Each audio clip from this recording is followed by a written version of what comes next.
Hey, everybody, this is Joe Joseph, and this is the DailySheeple.com's News Shot. Let's go to Natural News, where they bring up a topic that is very controversial in the world today, and of course, that's vaccinations. Now, while I myself personally am not an anti-vaxxer or a vaxxer, I'm just me, I will say that I think vaccinations, at its foundation, I think the science is pretty well founded. I think the anti-poison movement is probably much more appropriate as far as what people are against when it comes to vaccinations. I think if people had a path to getting a safe vaccination that didn't contain the nasty adjuvants and the nasty agents that they use to cut it, you know, the ways in which they grow this stuff, if there was a natural way to do it and deliver it to people en masse, I'm sure a lot of people would be much more receptive to the whole idea of vaccination. Because really, I think a lot of the majority of the vaccine injuries that occur, not just in the United States, but in the world, of course, have to do with the additives to the vaccinations, not so much the vaccinations themselves. Now, Natural News has an article, No Science Allowed, Science Teacher Disciplined for Demonstrating Why Vaccines Are So Toxic to Human Brains.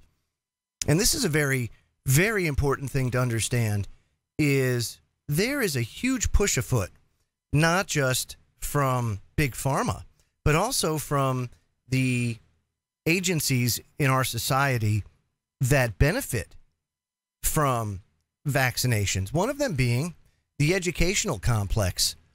And the whole government educational complex is vast, but this is one of those arenas where they profit handsomely for.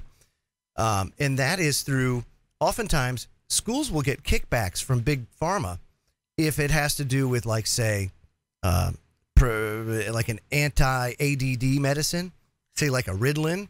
If they recommend that a student get on Ritalin and they do so, I've heard of cases where schools are getting kickbacks for that, much like doctors do. And so if a teacher speaks out against vaccinations, well, it's kind of counterproductive in two ways. One is that a lot of the principals and a lot of the administrative personnel within public schools have bought into this whole idea that vaccinations, as they're delivered, are beneficial. And two, again, you don't want to bite the hand that feeds you.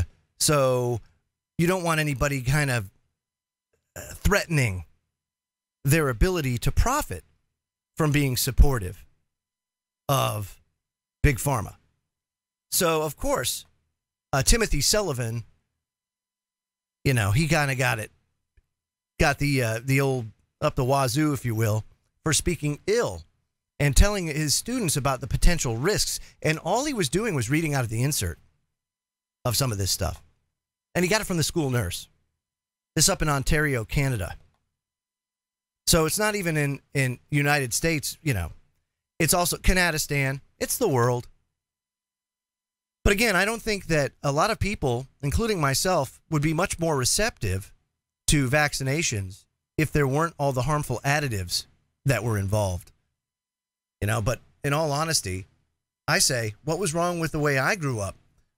When chicken pox came around, everybody got it, everybody muscled through it, and we all got our immunity. So I don't know what the big deal is, but hey, you know, to each their own. I'm Joe Joseph. This was the DailySheeple.com's News Shot, and I'll have one again for you real soon. Take care, everybody.